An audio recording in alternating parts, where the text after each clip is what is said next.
Hi, and welcome to this video.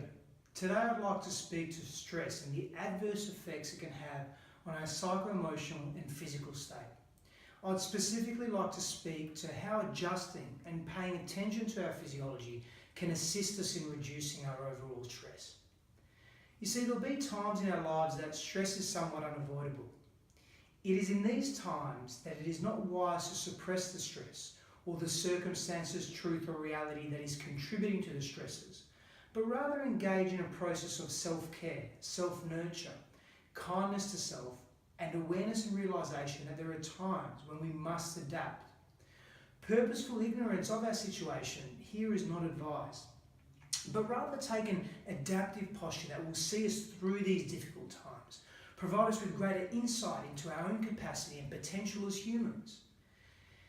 Engaging in certain physical activities and mental techniques will ease us through this trying time and expand our consciousness and allow us to be in a state of forgiveness whilst giving more to ourselves and giving more to others. So when it comes to the body, where is the majority of the stress stored? And this is a very interesting point to consider. See, it is often stored in one of the largest muscles in our bodies, the psoas. See, this muscle stretches from our lower trunk through our hips into the top of our thighs. It is used for core stability and the fight-flight reflex. So every time we see something that startles us, whether it's real or whether it's a perceived threat, like an animal crossing the road while we're driving or a violent scene in a movie, our brain sends signals to our body to respond by releasing epinephrine, which is essentially adrenaline. Now, the muscle that is most central to our fight-flight response is the psoas. When we don't respond physically, these stress hormones go unspent and become stored in the body. There's no energy, energy expenditure. So this can bring many health problems, including insomnia, lowered immune system, anxiety, eating disorders, depression, and living in a constant state of fear or alert. Now, because the psoas is so intimately involved in such basic physical and emotional reactions, a chronically tightened psoas continually signals to our body that we're in danger, eventually exhausting the adrenal glands and depleting the immune system. As you learn to approach the world without this chronic tension, soul's awareness can open the door to a more sensitive attunement to our body's inner signals about safety and danger and to a greater sense of inner peace.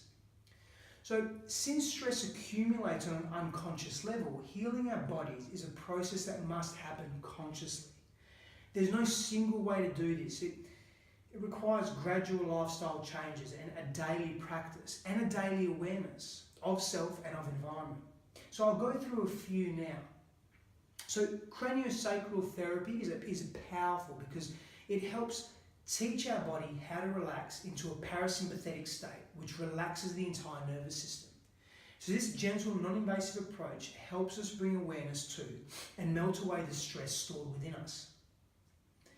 Yoga is another physical avenue to take and can help tremendously in stretching, lengthening and loosening the psoas. You see, the best doctor is already within you. No one knows your body better than you. There is no replacement for cultivating a practice that heals, replenishes and relaxes you from the inside out. There are numerous yoga poses that can help you on your journey of releasing this stress, this anxiety and this fear stored within your psoas. So yoga calls this the muscle of the soul. So any focus here is sure to give great results to your overall well-being. And just jump on the internet, do a search on yoga pose for psoas, you'll find a heap.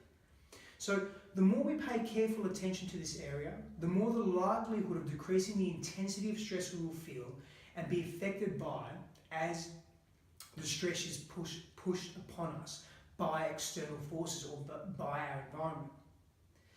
Lastly, there are many cognitive, emotional and spiritual practices that we can engage in that will assist us with understanding the stresses in our lives, the source, the relationships around this stress, environmental triggers and our own inner state and models of reality that shape the experiences that form part of our overall existence.